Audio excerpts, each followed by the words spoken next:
akan ada perubahan struktur kurikulum. Dan sebelum kita mempelajari ini, silakan kepada ketua kelas untuk memimpin doa. Kami persilahkan. Terima kasih. Terima kasih. Assalamualaikum warahmatullahi wabarakatuh. Waalaikumsalam warahmatullahi wabarakatuh. Selamat pagi kepada peserta sekalian. Untuk hari ini kita akan melanjutkan kegiatan IHT kita terkait dengan struktur kurikulum sekolah penggerak. Oleh karena itu, sebelum acara dimulai, saya selaku ketua kelas, mari kita bersama-sama berdoa menurut kepercayaan masing-masing supaya acara dari awal sampai akhir nanti bisa berjalan dengan baik. Berdoa mulai. Selesai.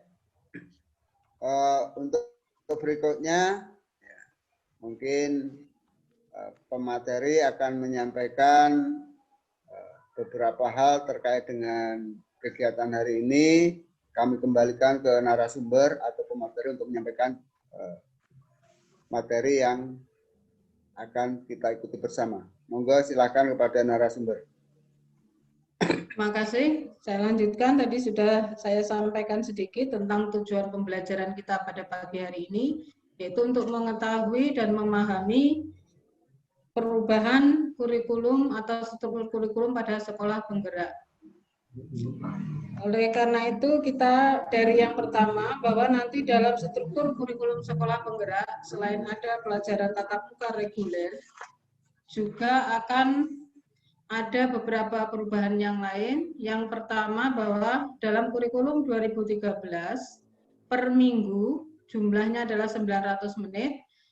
Pada kurikulum sekolah penggerak ini akan menjadi 1050 menit. Namun pembagian ini nanti adalah untuk pembelajaran reguler dan proyek. Kemudian untuk asesmen ini nanti kita mengacu pada capaian pembelajaran, bukan pada standar kompetensi lulusan seperti di kurikulum 2013. Kemudian nanti asesmen itu akan mencakup beberapa macam, yaitu dari asesmen diagnostik, asesmen sumatif, dan asesmen formatif. Pada bagian berikutnya akan dipelajari lebih lanjut. Kemudian juga pendekatan pembelajaran itu akan berbasis pada literasi, yaitu buku bacaan anak dan bahan teks lainnya. Kemudian mengintegrasikan persiapan literasi dan numerasi ke dalam capaian pembelajaran melalui kegiatan bermain dan belajar. Selanjutnya, pada kurikulum sekolah penggerak ini nanti, total jam pelajaran per mata pelajaran per tahun dapat dilihat pada tabel di bawah ini. Mata pelajaran yang akan disampaikan atau pada kurikulum sekolah penggerak ini masih sama dengan kurikulum 2013, hanya ada beberapa perubahan, bahwa untuk kelas 1 SD yang dinamakan dengan fase A dalam kurikulum ini, nanti akan ada pelajaran IPAS, yaitu ilmu pengetahuan alam dan sosial. Kemudian juga nanti akan ada 20% dari jam pelajaran itu digunakan untuk pembelajaran proyek. Itu saja yang kami sampaikan, mungkin ada yang kurang jelas dari peserta untuk dapat kita diskusikan. Silakan untuk mungkin beberapa pertanyaan dari diskusi kita ini. Pertanyaan pertama, silakan.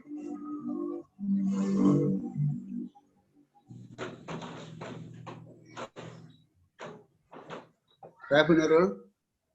Ya, silakan. Ini terkait dengan perubahan jam kalau kita lihat. Ya, yang kami tanyakan itu ada minimal ya 20%. Nah, sekarang maksimalnya kira-kira ada tidak itu berkaitan dengan proyeknya. Terima kasih. Ya, untuk kegiatan proyek maksimal itu nanti belum tidak dibatasi. Jadi nanti sekolahan bisa membuat kesepakatan Tapi pada umumnya di sini dibuat antara 20 sampai 25. Nanti tergantung dari kondisi sekolah masing-masing dan kondisi siswa kita dan kesiapan dari prasarana yang ada di sekolah masing-masing. Saya kira seperti itu. Silakan mungkin ada tambahan dari peserta yang lain.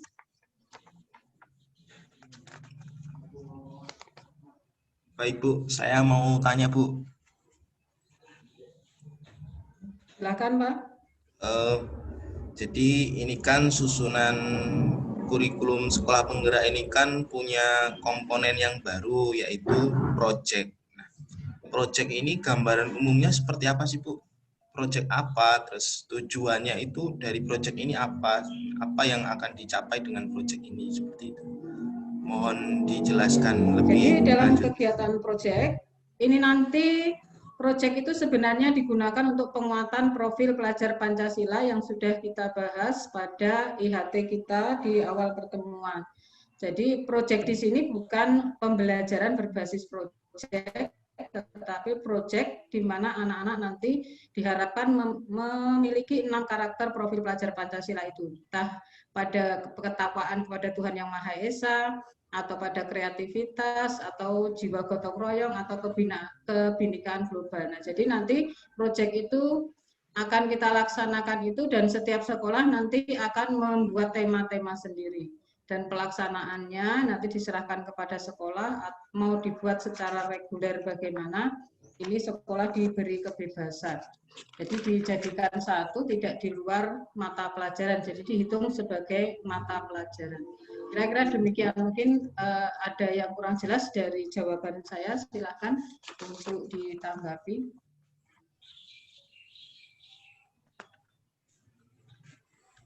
Cukup Bu. Cukup jelas. Cukup. Jelas. Kalau tidak ada lagi tugas pada pagi hari ini untuk memperdalam pemahaman kita tentang struktur kurikulum, silakan Bapak Ibu kerjakan menjawab pertanyaan-pertanyaan di sana sebagai refleksi dari pemahaman materi kita pada pagi hari ini. Saya kira sudah cukup. Kepada Ketua Kelas, silakan untuk ditutup pertemuan kita pada pagi hari ini. Kemudian nanti tugas itu silakan dikumpul, dikerjakan secara mandiri. Saya akhiri. Assalamualaikum warahmatullahi wabarakatuh. Waalaikumsalam. Terima kasih kepada narasumber yang telah memberikan materinya dan kepada teman-teman peserta IHT.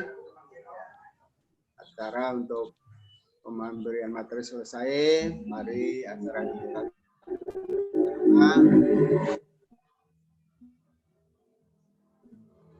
dan kita bisa melaksanakan pemberian materi ini. Kita tutup bersama dengan baca doa sesuai dengan budaya masing-masing. Doa mulai.